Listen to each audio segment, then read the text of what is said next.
Grabando, vale. Muy bien.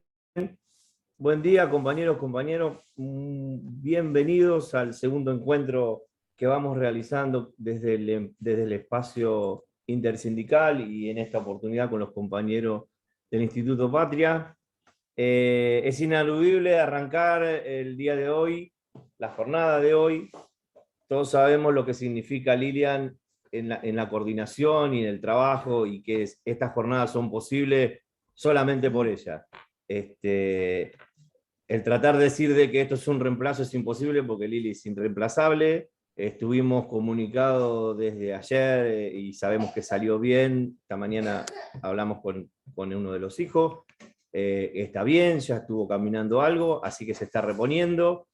Le mandamos desde acá todos nuestros abrazos, besos y mimos para que se recupere. No me extrañaría, le quise jugar una apuesta al hijo y no me la quiso aceptar, de que Lili en este momento está escondida en el baño con el celular, escuchando la jornada.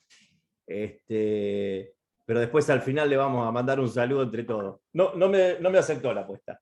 Así que bueno, bienvenidos el día de hoy, la jornada, y queremos agradecer la presencia de Daniel Goyán, como siempre, predispuesto a trabajar, obviamente, pero para darle un lugar al espacio intersindical.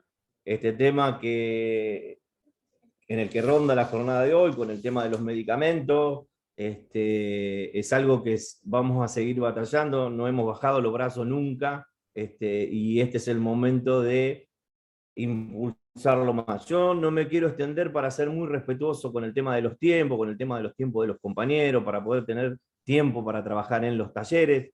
Recordemos que la jornada está dividida: acá los compañeros de la parte técnica, que la verdad que es envidiable lo que trabajan. Para los que no entendemos nada de lo que hacen, hemos resignado a disfrutarlo, porque estos días participando en el armado, esto de que arman el Zoom y después lo dividen en salas, creo que lo único que nos queda es disfrutarlo para los que no entendemos nada. Pero a Julián Cerulnicó, Miriam Ríos, Mariana de Safsay, Alicia de Gráficos, a Florencia, a David Miño, que son los compañeros que están en la parte técnica, desde ya sin ellos esto sería imposible poder realizarlo.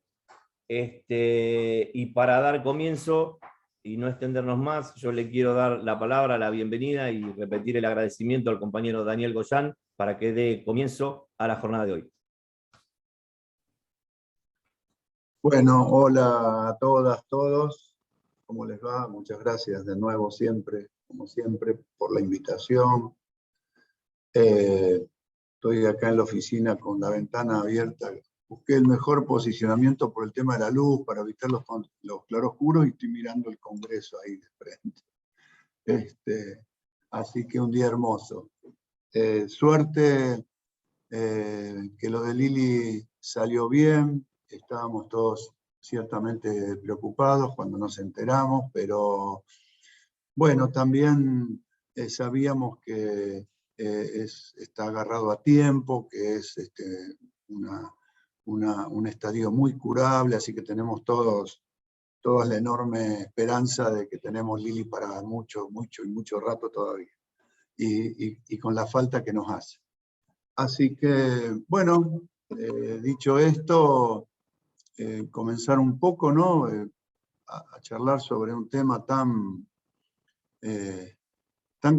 complejo como es el tema de los medicamentos. Primero decir que la industria farmacéutica, tomada en forma global, es una industria que desde los inicios de su existencia, siempre fue una industria redituable, muy redituable, y que después de los 80 esa capacidad de obtener rentas extraordinarias, aumentó muchísimo por una serie de cuestiones que tienen que ver básicamente, como siempre, es policausal, pero tiene que ver mucho con la forma en que se tomó como como un bien de mercado y como un bien económico, asimilándolo a cualquier otro bien. Se lo tomó fundamentalmente dentro de lo que denominamos el complejo médico industrial farmacéutico norteamericano como una oportunidad de negocios muy fuerte, con ganancias que empezaron a multiplicarse de las buenas ganancias que tenían anteriormente. Anteriormente uno podía decir que tenían ganancias que estaban en línea con otras actividades económicas, pero después de los 80, los laboratorios, sobre todo los grandes laboratorios mundiales, empiezan a tener ganancias extraordinarias, apelando a una serie de argucias para que eso fuera, entre las que están la posibilidad de apropiarse de todo el conocimiento desarrollado por los institutos de investigación públicos de los Estados Unidos, valorizarlos como si fueran estudios de investigación propios, y ponerlos como partes de sus gastos de investigación y desarrollo. Inventaron una serie de argucias para violar sistemáticamente la ley de patentes o las normas de patentes en el mundo, haciéndolas a través de, les digo, una serie de argucias, haciendo que las patentes duren mucho más que 20 años de sus productos. Y después vino una tercera etapa, si se quiere, en la que estamos actualmente, a partir de principios de este siglo y de este milenio, que consiste en la financiarización del precio de los medicamentos. Entonces, podríamos así decir en un modo muy general, que llevaron esa primera etapa de los 80, llevó las rentabilidades al orden del 400, 500, 600%, y ahora logran rentabilidades que pueden estar tranquilamente entre el 30.000 o el 40.000%, ¿no? Y esto no es ninguna exageración. Si quieren, después les podemos mandar toda la bibliografía para que vean cómo medicamentos que tienen costos de investigación, desarrollo y producción de 180, 190 dólares, en Estados Unidos, por ejemplo, se venden a 108.000 dólares esos tratamientos. Entonces, el caso conocido del Sofosbuvir, que tiene entre 3 y 7 dólares de costo el comprimido, y en Estados Unidos se lo conocía como la pastilla de los 1.000 dólares, porque es lo que valía en el mercado norteamericano. Así que en esta tercera etapa, la capacidad de extracción sobre los sistemas de salud del mundo se ha transformado realmente en un problema serio, precisamente para todos los sistemas de salud del mundo, porque tienen ganancias exorbitantes, financiando todos los sistemas, que en los países que tienen mayor capacidad de desarrollar estos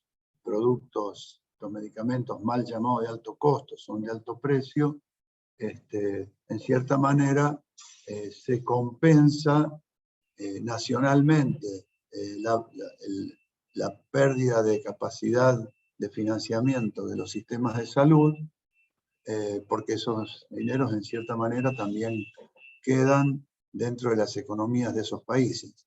Pero en estos momentos en donde la enorme mayoría de esas ganancias van a alimentar un sistema internacional financiero que no tiene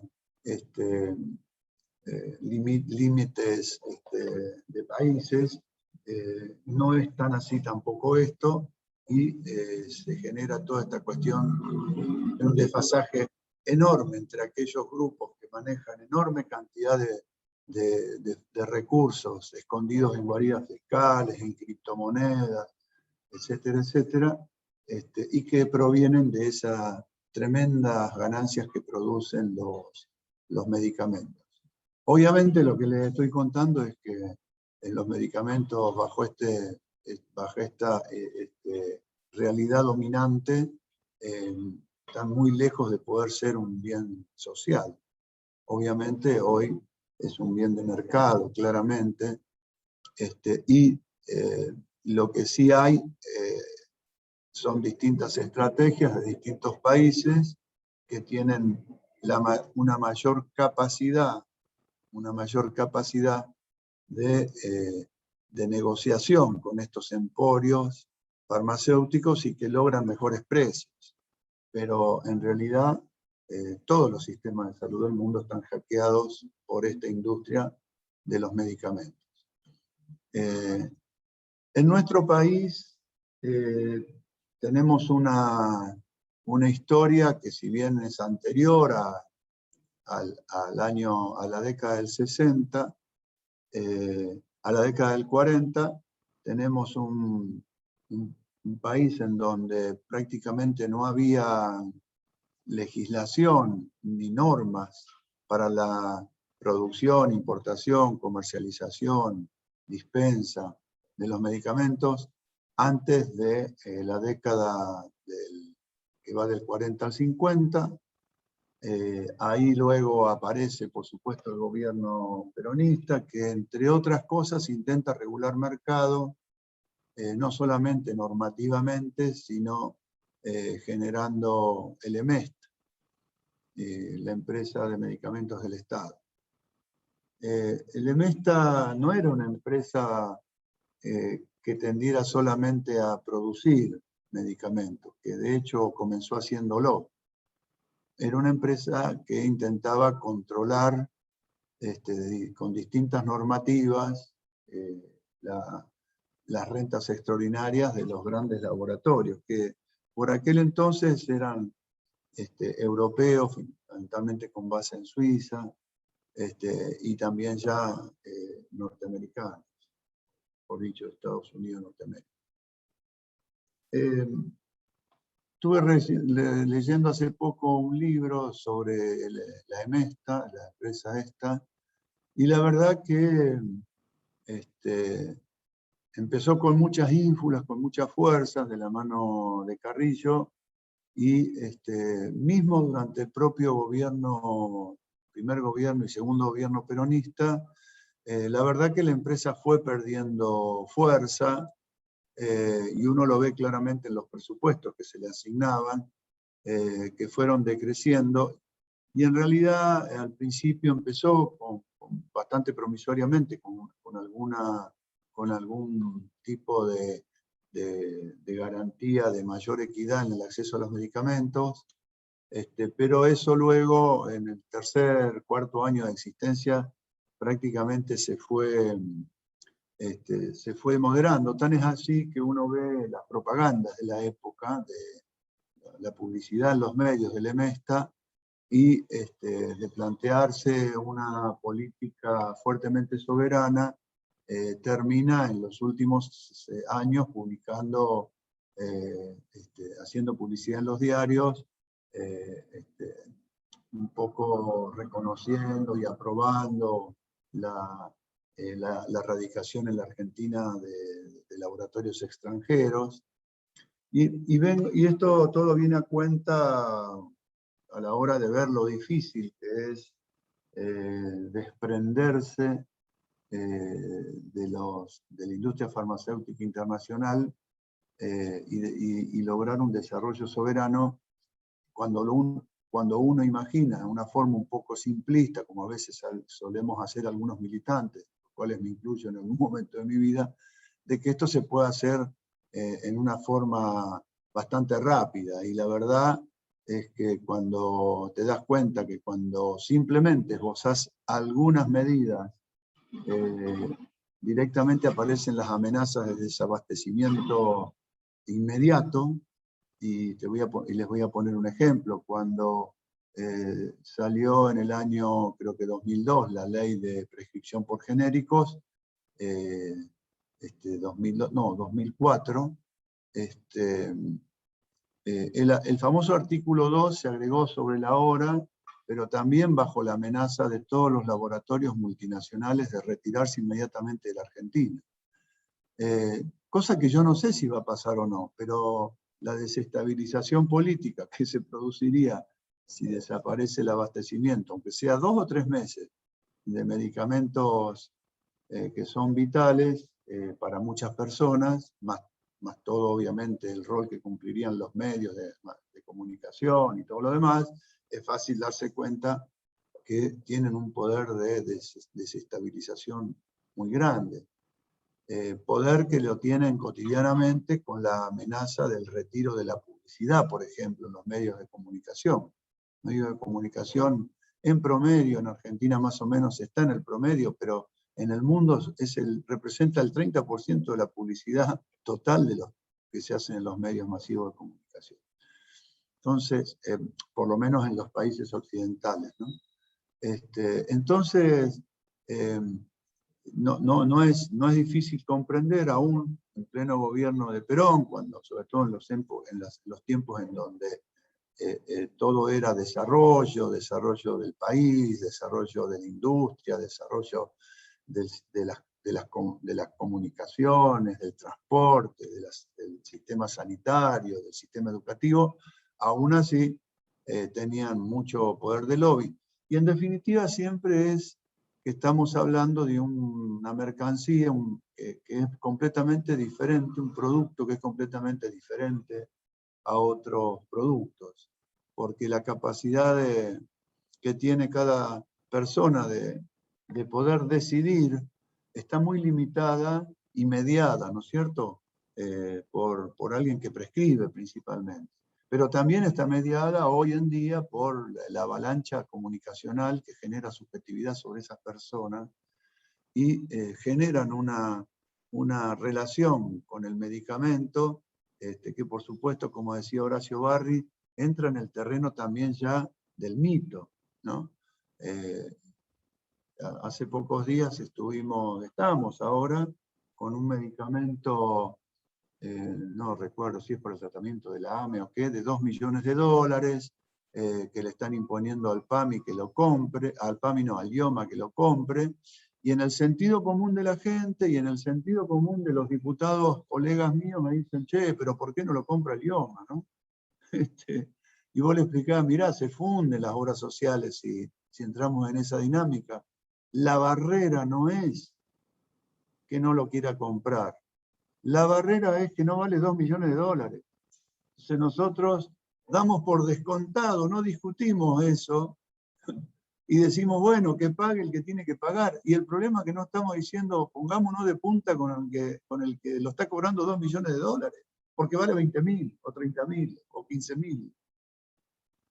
Y entonces, fíjense el poder de generar, de distorsionar el sentido común que tienen, es que nos agarramos con el que no quiere pagar y no con el que te está robando $1.950.000 en un remedio. En el caso de peor todavía, porque es un remedio experimental, que no está registrado en ningún lugar del mundo. Y que además, desde el acta de Helsinki y el acta de Nuremberg, nos podemos volver más atrás todavía, que rigen toda la bioética en el mundo y cómo se realiza la investigación clínica en el mundo desde el punto de vista de la bioética, prohíbe taxativamente cobrar a nadie los medicamentos que están en fase experimental. Están usando tu cuerpo para ver si algo va a servir o no, para después estafar, pero ni siquiera en el momento que lo están probando y que está prohibido taxativamente cobrar eso, lo cobran igual. Entonces, digo, para entender a qué estamos enfrentándonos un poco con esto de la industria farmacéutica, entender estas cosas, es decir, que en el sentido común de un diputado nacional, popular, democrático, feminista, progresista, revolucionario, o lo que le quieras poner, viene y te dice, che, ¿por qué no paga IOMA? ¿O por qué no paga tal obra social, ¿no? La que sea. Es muy difícil, digamos, entonces, si la batalla está en el orden de la batalla cultural, no solamente de la norma que uno pueda sacar, porque uno puede sacar la norma, pero si el sentido común sigue exigiendo por parte de los ciudadanos que paguemos los medicamentos más caros, incluso los de receta cotidiana, permanente, los que compramos todos los días, y vamos y decimos, dame el más caro en Alapril, y ni nos damos cuenta que estamos desfinanciando nuestra propia obra social. Ahora, claro, uno podrá decir, y sí, pero a mí me lo dijo el médico, y tiene razón, uno le cree al médico. Bueno, no le creamos al médico cuando te dice que tomes el más caro. Cuestionémoslo, cuestionémoslo. Digámosle, a ver doctor, ¿por qué me está dando el más caro si yo veo que hay uno que vale exactamente la misma droga y vale 4 veces menos? No, porque es mejor. Digo, bueno, doctor, ¿cuántos reportes de farmacovigilancia tiene? Es decir, ¿por qué usted me dice el mejor? ¿Cuántas veces ha dado el otro y vio que no tuvo buenos resultados o que tuvo efectos adversos? Porque usted tiene la obligación de reportar eso. Y ahí lo pones en un brete porque jamás probaron otro, ni jamás probaron. En realidad están repitiendo algo que el visitador médico le dice y que además, bueno, le regalan una virome, un recetario, un viajecito, un congreso. Y quiero decirles que algunos ni eso, algunos nomás simplemente porque le dan un dossier que parece espectacular y los colonizan mentalmente. Hoy no son muchos los médicos que recetan correctamente.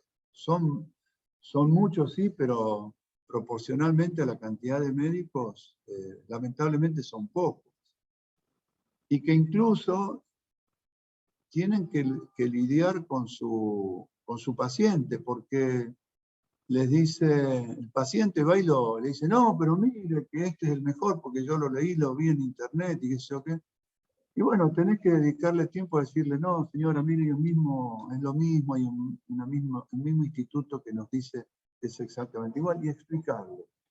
Porque así va a ahorrar dinero de la obra social y dinero de su bolsillo, porque también tienen que pagar una parte de su bolsillo quienes elijan medicamentos más caros. Y eso hace que en la Argentina estemos pagando no menos de 2.500 a 4.000 millones de dólares más caros los medicamentos por no comprar los genéricos más económicos y que son exactamente igual a los otros. Ahora ustedes se imaginan, o mejor dicho por ahí, no se imaginan, lo que se hacen con 4.000 millones de dólares. Por lo pronto, con 1.000 millones de dólares, generamos un sistema de atención primaria a nivel nacional con buenos salarios y condiciones laborales excepcionales para todos los trabajadores y las trabajadoras del primer nivel de atención, que es uno de los objetivos más buscados de nuestro proyecto de salud, que es tener un primer nivel de atención fuerte, resolutivo, que le dé respuesta a la población y que ordene el sistema de salud desde su puerta de entrada, que es precisamente el primer nivel de atención, entre otras cosas. Y pagar mejores salarios a todos. Yo le digo a muchos médicos, colegas, le digo, miren, ustedes con la virome se desfinancian su propio salario, porque esos miles y miles de millones de dólares que se llevan indebidamente un sector con rentas extraordinarias, permitirían pagarles mejores aranceles por parte de las obras sociales a todos ustedes, que no gastaría ya tanto dinero en eso, permitiría al Estado pagar mejores salarios, mejorar nuestros hospitales, nuestros equipamientos, mejorar mucho más, como les decía, la prevención de la salud. Bueno, hasta que esto se entienda, necesitamos una batalla cultural de mucho tiempo, porque realmente es muy difícil que masivamente, por lo menos los prescriptores, principalmente los médicos, bueno, algo también los odontólogos y los psicólogos, pero básicamente los médicos, que son los que prescriben. Y para que se den masivamente cuenta de esto, necesitamos ganar muchísimo espacio, muchísima capacidad de debate y de concientización. Después vino, volviendo un poquito a la historia argentina, en la década del 60 viene los dos Arturos, Arturo Illia y Arturo Oñatibia, que plantean una ley, que es una ley que no solamente ordena, son dos leyes, ese paquete no solamente ordena el circuito de comercialización de los medicamentos, sino que avanza exigiéndoles que presenten la estructura de costos, exigiéndoles que no pueden exceder ciertos márgenes de rentabilidad, exigiéndole una serie de medidas de control de calidad para garantizar seguridad y eficacia. Bueno, es una ley muy fuerte, que obviamente es atacada duramente por la industria farmacéutica, por la embajada norteamericana y por Suiza, y dándose un caso único en la historia, creo yo, en donde la Cámara de Representantes de los Estados Unidos saca una resolución de condena a la Argentina por tener una ley que regule los medicamentos. Digamos,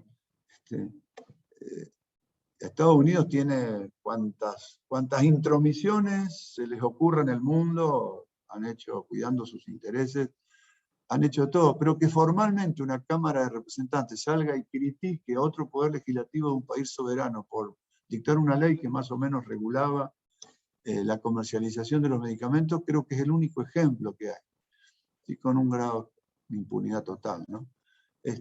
Bueno, eso junto a las leyes que querían regular la cuestión petrolera, son las causas que todos los analistas históricos dicen fueron las dos causas principales que precipitaron la salida anticipada del golpe de Estado a India. Digo, para seguir teniendo dimensión del poder que tiene esta industria.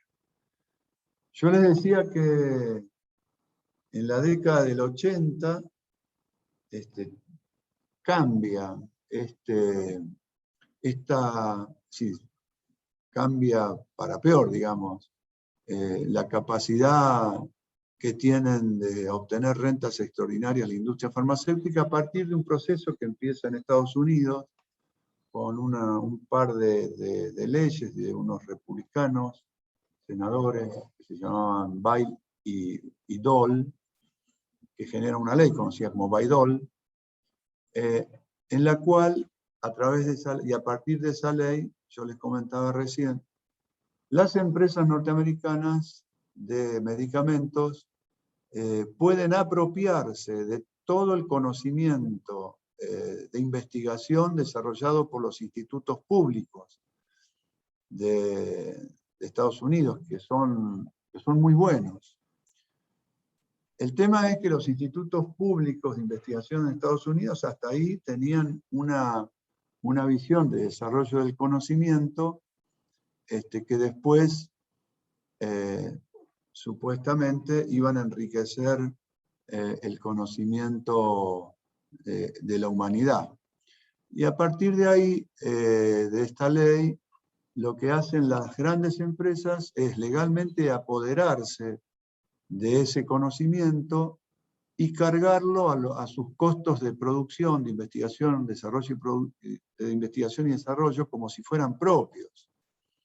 Entonces aparecen medicamentos oncológicos desarrollados con los fondos de los contribuyentes norteamericanos, y luego eso aparece como la estructura de costos de un laboratorio. Luego la cosa todavía se va volviendo peor porque estas empresas podían orientar y premiar a los institutos de investigación clínica y a los investigadores individualmente si obtenían productos que dieran alta rentabilidad.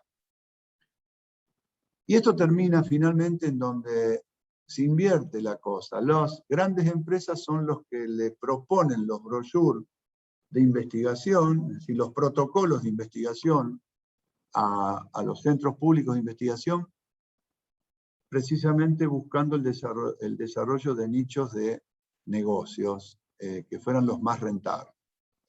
Entonces ya los investigadores recibían dineros individualmente y el instituto como tal a cambio de desarrollar no productos que fueran necesarios para la humanidad,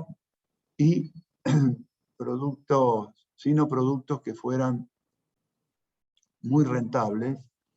Y ahí el ex premio Nobel Sir Richard Roberts, que es un inglés, que estudiaba este tema, dice que se demuestra que en realidad los laboratorios, estas grandes empresas farmacéuticas, lo que empiezan a buscar es la cronificación de las enfermedades, no la curación.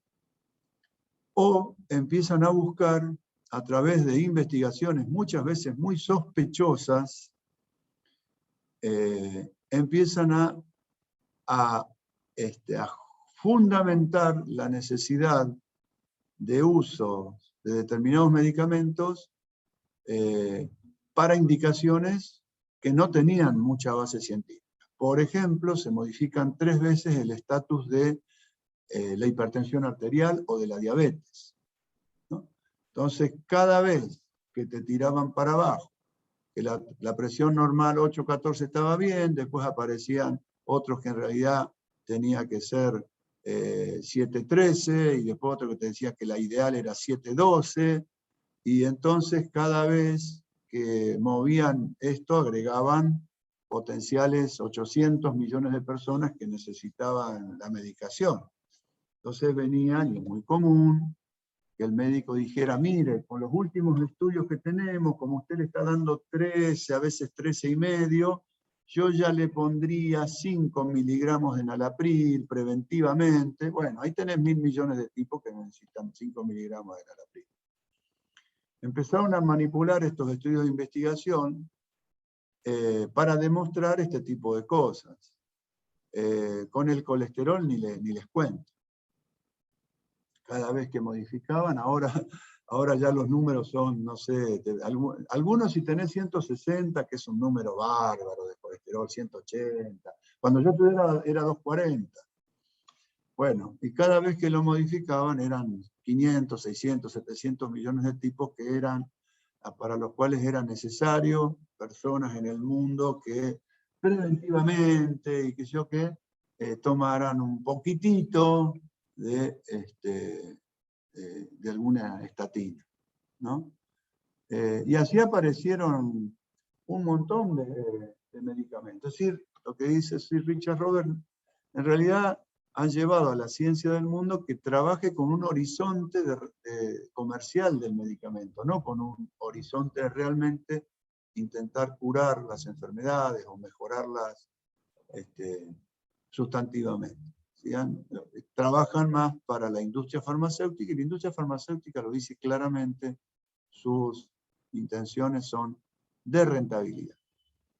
Posteriormente también nos pasa acá que viene, como les decía antes, voy un poco a vuelo de pájaro, pero para poder explicar un poco todo el concepto general.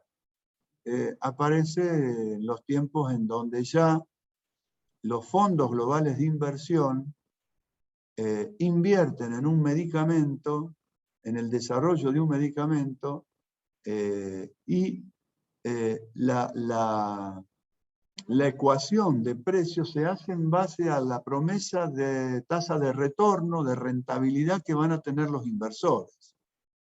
Para decirlo de otra manera, si un grupo de inversores pone 1.000 millones de dólares en total para el desarrollo de un medicamento, o 500 o 600, el compromiso es de rentabilidades muchísimo más altas, pero muchísimo más altas. Entonces ya ni siquiera el medicamento tiene una base de una supuesta investigación y desarrollo que no se realizó, tramposa, inflada, muchas veces para justificar altos precios, sino entra una lógica financiera.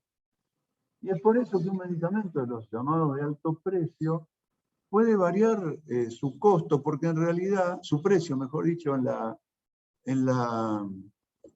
entre países o entre los mismos financiadores de un mismo país, pero en forma muy importante, porque en realidad tienen una polinómica de siete componentes, 7 variables que usan para ver cuánto le van a cobrar a cada uno ese medicamento.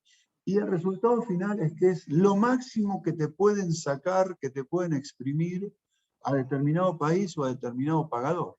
Entonces, el Spinraza puede costar $1 millón o $100.000. Lo podés pagar ese precio. Y vos decís, pero ¿cómo? ¿Cuál es el precio de investigación, desarrollo, producción? ¿Cuál es mejor dicho, el costo? No te lo van a decir nunca. Nunca la industria farmacéutica aceptó presentar su estructura de costo, porque quedaría en evidencia que es literalmente un robo lo que hacen con el precio de ese medicamento comparándolo con los costos. Nosotros acá tuvimos el ejemplo, les decía, del sofosbuvir.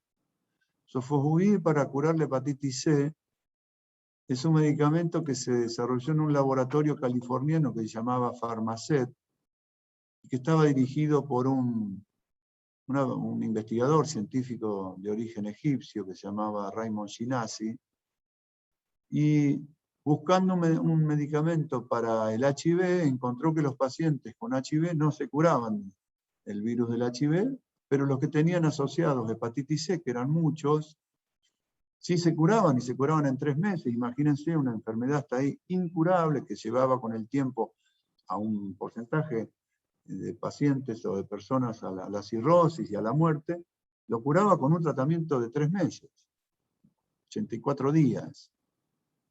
Bueno, una revolución. Este hombre decía, siempre que hablaba, que los medicamentos tenían que estar al alcance de todo el mundo, bla, bla, bla. Era un filántropo, según decían.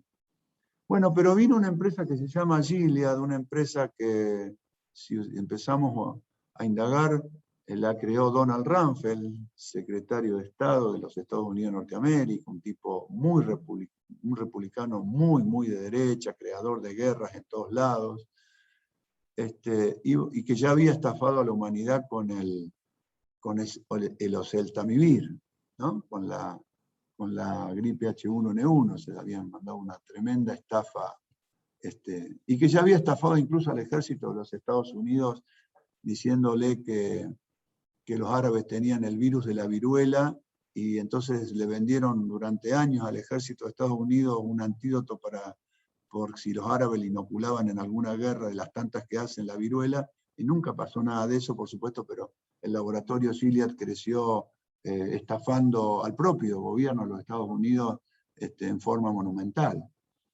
Pasó a ser uno de Big Pharma en poco tiempo, uno de los 10 más grandes del mundo. Bueno, ahí este hombre, cuando se enteró que habían descubierto el sofosbuvir que curaba la hepatitis C, hizo un rápido cálculo de la cantidad de gente que convivía con hepatitis C en el mundo, y fue y le ofreció comprarle la patente al laboratorio Pharmacet, y le pagó 11.200 millones de dólares. 11.200 millones de dólares por un medicamento. A los 4 años ya habían ganado 50.000 millones de dólares. Y después siguieron ganando muchísimo. Porque lo que tienen estos medicamentos es que tienen que ser brutalmente rápidos en su recuperación para garantizar en un corto tiempo la tasa de retorno a los accionistas, porque después, a los 4, 5, 6 años, los distintos países del mundo, por distintos motivos, empiezan a hacer los genéricos y ya te empiezan a competir en el mercado. Entonces, pagó 11.000, y vos decís, ¿cómo se puede pagar una patente de 11.200 millones de dólares? Bueno, obviamente, al otro día ese medicamento, que cuesta entre 3 y 7 dólares, investigación, desarrollo y producción, se vendía a $1.000 las pastillas, 84 pastillas para el tratamiento, 84.000 dólares el tratamiento. Cuando en Egipto o cuando en la India sale el tratamiento completo no llega a los 900 dólares. 300 en Egipto. Entonces, digo, esto para comprender hoy cómo funciona esta industria. Ahora, en nuestro país, ya bajando un poquito a nuestro país, después de esos procesos del peronismo y después de Ilia, en realidad no ha habido legislación contundente que le ponga un límite a las ganancias extraordinarias de la industria farmacéutica. Como les decía, hubo ese leve intento de de hacer la ley de genéricos, de prescripción por nombre genérico, que los lobbies inmediatamente lograron poner el artículo 2, que en donde dice, bueno, que se prescriba por genérico, pero que se pueda poner el nombre comercial también. Y obviamente tuvo un impacto en los primeros 2 o 3 años, en donde mejoró un poco la ley por genérico, la prescripción por genérico, ayudó el programa Remediar también a que eso sucediera en su momento. Pero como siempre, los laboratorios siempre tienen los tiempos para ir burlando las normas, y a los gobiernos les resulta difícil sostener las normas en el tiempo cuando van quedando ya obsoletas de acuerdo a las nuevas estrategias de los laboratorios para ir burlando esas normas.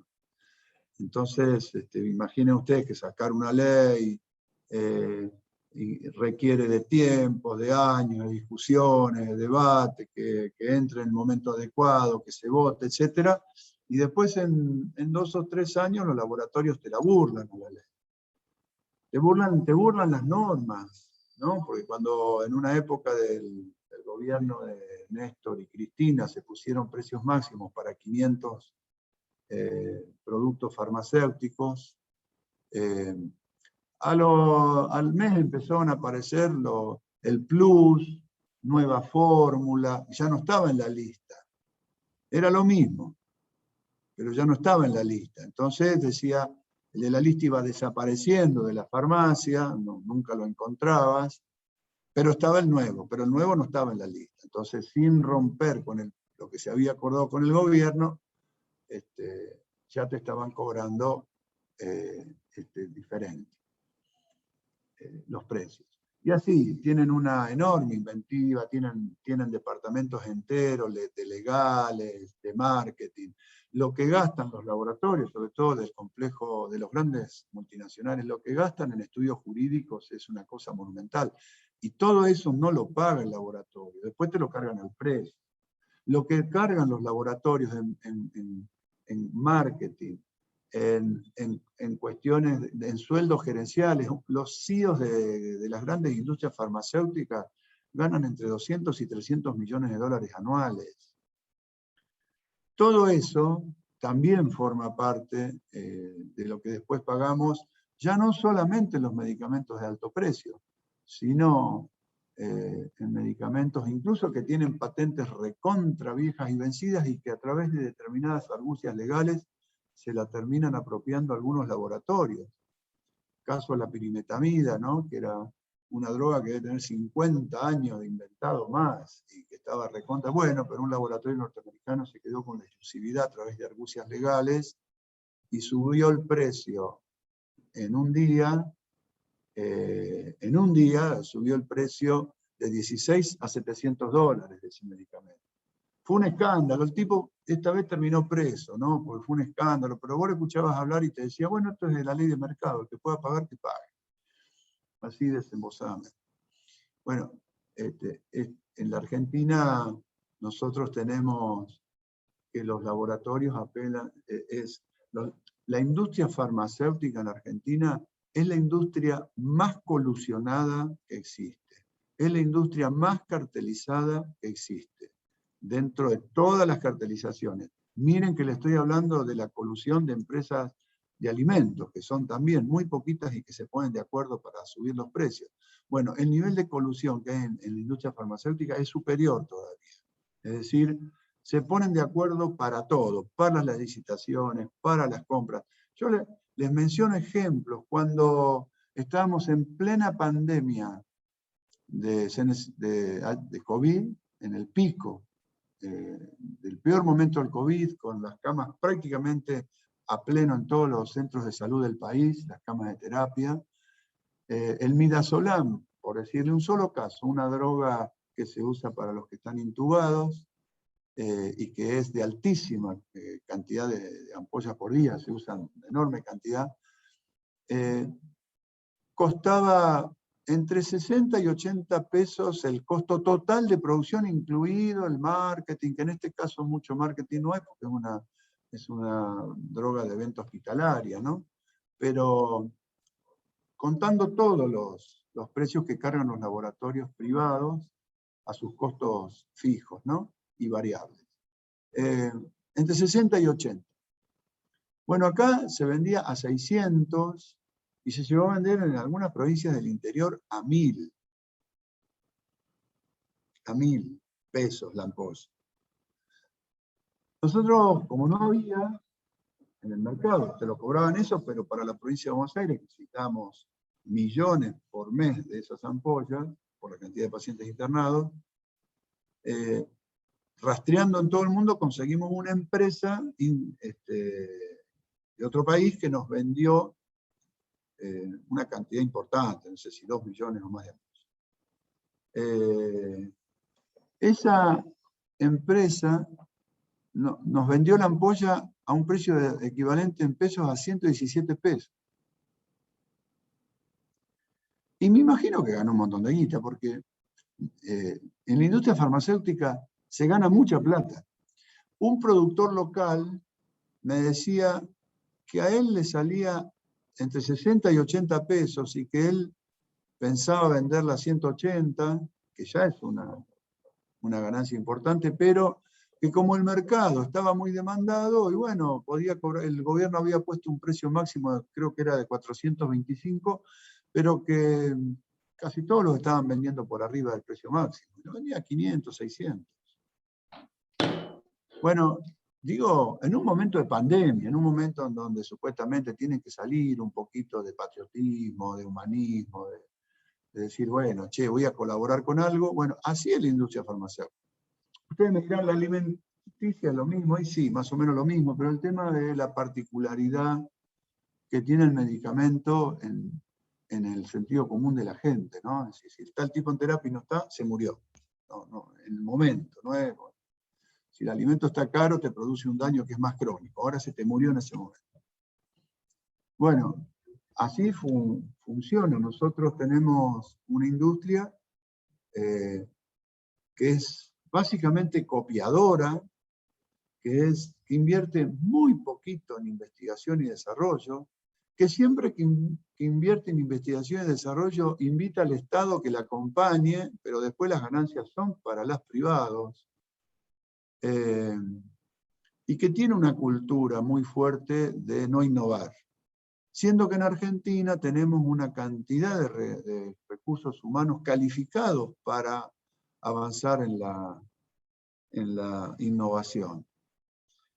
Y ustedes me dirán, ¿por qué no lo hace el Estado? Y bueno, el Estado desarrolló EMESTA, el Estado desarrolló varios laboratorios públicos, pero a la luz de lo que pasa hasta ahora, el impacto en el mercado global de medicamentos en Argentina, de la producción pública, ha sido ínfimo.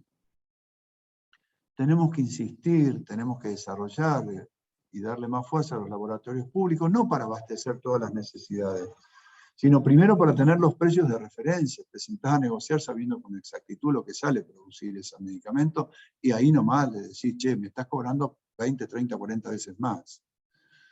Pero también sirven para marcar la cancha, porque vos podés, a través de laboratorios públicos, y es lo que estamos haciendo en la provincia de Buenos Aires, cambiar el modelo por una sociedad anónima del Estado, porque si no, no se puede hacer, podés fasonear, podés tercerizar.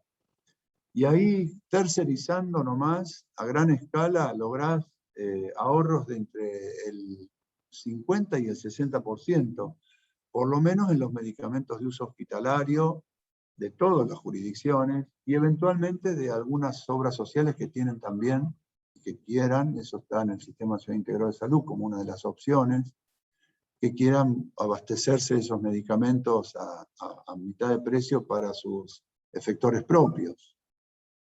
Entonces, digamos, hay una serie de cosas, el IOMA está haciendo una serie de, también tomando una serie de medidas tendientes a que al afiliado no le salga un peso pagar sus medicamentos, por lo menos los de uso corriente, pero siempre y cuando compre los medicamentos de la droga más barata o la la que le sigue, ¿no? El medicamento que te están cobrando 4 veces más, premiando, digamos, a los que usan medicamentos genéricos. ¿Qué quiero decirles? Genéricos son todos. Lo que estamos discutiendo es si es de una marca o es de otra marca. Pero genéricos son todos. En Argentina no produce originales, copia. Entonces son medicamentos genéricos, controlados por el mismo organismo que te dice que tiene la misma efectividad clínica que cualquiera de los otros. Entonces, tenemos una serie de cosas que se hacen positivamente para intentar bajar, pero si no le damos una solución más drástica, más de fondo, más duradera, yo les decía recién, nuestro sistema sanitario tiene 5 causas o 6 por las cuales está desfinanciando, aún habiendo suficiente cantidad de dinero para dar muchísima mejor atención, y atención, prevención, promoción de la salud. Y la industria farmacéutica es uno de esos 5 factores que son altamente extractivos del sistema, que extraen rentas extraordinarias y desfinancian al conjunto del sistema. Entonces, por eso es la importancia de que en esta ley, que estamos empezando a armar entre muchos, y producto de un trabajo colectivo que lleva décadas, podríamos decir ya, uno de los puntos centrales es la Política Nacional de Medicamentos, que tiene no menos de 7 u 8 puntos, que no lo arreglás con una sola variable ni con 2, tienen que ser 7 u 8 puntos que van corrigiendo en forma progresiva todas estas distorsiones, pero que obviamente al final del día, al corregir estas distorsiones, afecta muchos intereses de gente que se está llevando rentas extraordinarias y que tiene mucho poder, que tiene llegada al poder político, que tiene llegada al poder mediático y que tiene llegada al poder judicial. Entonces se necesita de mucha conciencia, de mucha participación. Son luchas que cuando uno dice esto hay que transformarlo en ley, además de concientizar a miles y miles y miles de personas para que entiendan que esto es lo mejor para todos, que también entendamos que va a haber que defenderlo desde un colectivo y a veces también en la calle, ¿no? Sí, apoyando propositivamente, cuando armemos las jornadas en donde todo esto se debata, que haya mucha masa crítica, apoyando, pero entendiendo qué es lo que está apoyando, ¿no? De alguna manera más simple, o por ahí de una manera ya con mayor nivel de formación e información, pero que entiendan qué es lo que está apoyando. Y lo que estamos apoyando es la posibilidad de que de esos 45.000 millones que se aplican a la salud en la Argentina, no se nos vayan 15.000 en rentas extraordinarias. Nadie está planteando que las empresas quiebren, se fundan. Lo que estamos planteando es que tengan rentabilidades lógicas. Lo estamos planteando no solo para la industria farmacéutica, lo estamos planteando para todos los actores. Y bueno, como siempre, si no tenés un Estado que sea el que puede dirigir, conducir, gobernar y marcar el ritmo de todo esto, poniendo límites cuando hay que ponerlos, el mercado por sí solo no lo va a hacer, sino todo lo contrario. El mercado tiene una lógica de favorecer todo esto. El mercado tiene una lógica de generar un sistema caótico, y en el sistema caótico los que se ubican con mayor capacidad, con mayor poder, extraen más. Y los que están más débiles extraen menos, sacan menos. Y por eso tenemos un sistema de salud en donde algunos trabajadores y trabajadoras trabajan por sueldos muy bajos, a veces vergonzosamente bajos, y vos decís, bueno, hay que pedirle más dinero al gobierno, al tesoro, que ponga más plata para pagar mejores salarios. Hay que subir la alícuota de las obras sociales, del aporte. Ahora nos dicen de los aportes de los trabajadores, no de los pobres empresarios que están muy mal. Algunos dicen eso. Y yo les digo, hagan eso y en 2 meses te lo esterilizan los grandes extractores del sistema de salud. Primero que nada, la industria farmacéutica. Al día siguiente, que sabe que el Estado puso 100.000 millones más para la salud, dice, che, mandale la nueva lista de precios, y ahí nomás ya te sacaron el 30%. Y al día siguiente los que manejan el oxígeno dicen lo mismo. Y al día siguiente los que manejan los residuos patogénicos dicen lo mismo. Y al día siguiente los anestesistas te dicen, che, ahora tienen más plata. Nosotros estamos ganando 3 millones por mes, es muy poco. Nos merecemos ganar 4, mandale la lista nueva y si no, no atendemos las operaciones.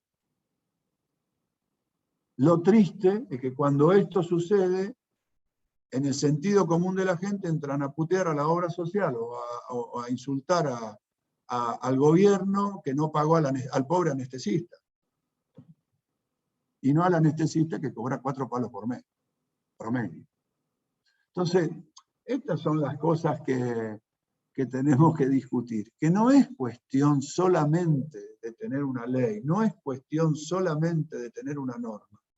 No va a ningún lado, ninguna ley, ninguna norma que no tenga el acompañamiento de la estructura y de sectores importantes de la sociedad. No anda, no funciona.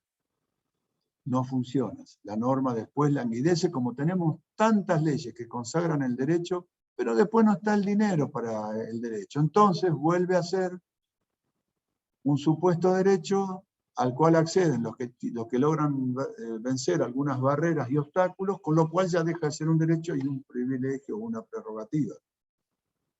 Nos cansamos acá de conocer leyes que supuestamente consagran un derecho, pero que nunca logra ser equitativo para todos los que supuestamente debe beneficiar ese derecho. ¿Por qué?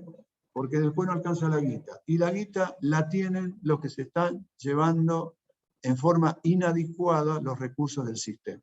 Esa es la verdad. No estoy diciendo que si logramos corregir en gran medida eso y conseguir más recursos para el sistema, ya va a sobrar la plata. En salud nunca sobra la plata. Ahora te va a alcanzar para muchísimas más prestaciones de prevención, promoción, rehabilitación, atención de la salud, de lo que hoy hacemos, sin duda, sin duda. Y ese es uno de los temas centrales que tenemos que ver. Yo voy terminando acá, pero quería decirles que yo quería darle este pantallazo así muy general, porque después obviamente hay que empezar a bucear en cada uno de los aspectos más técnicos de todo esto, y obviamente eso deben ser muchas otras clases que supongo que vamos a ir teniendo, pero quería darle este pantallazo en donde mezclo aspectos muy, muy técnicos, pero fundamentalmente muy políticos, porque en definitiva y al final del día es la política la que permite que esto suceda para bien o para mal y la que transforma. Los aspectos técnicos obviamente son necesarios conocerlos para saber con precisión cómo debe actuar la política para corregir cada problema, cada déficit, cada desigualdad, cada sufrimiento que padecen muchos por no poder acceder a un derecho.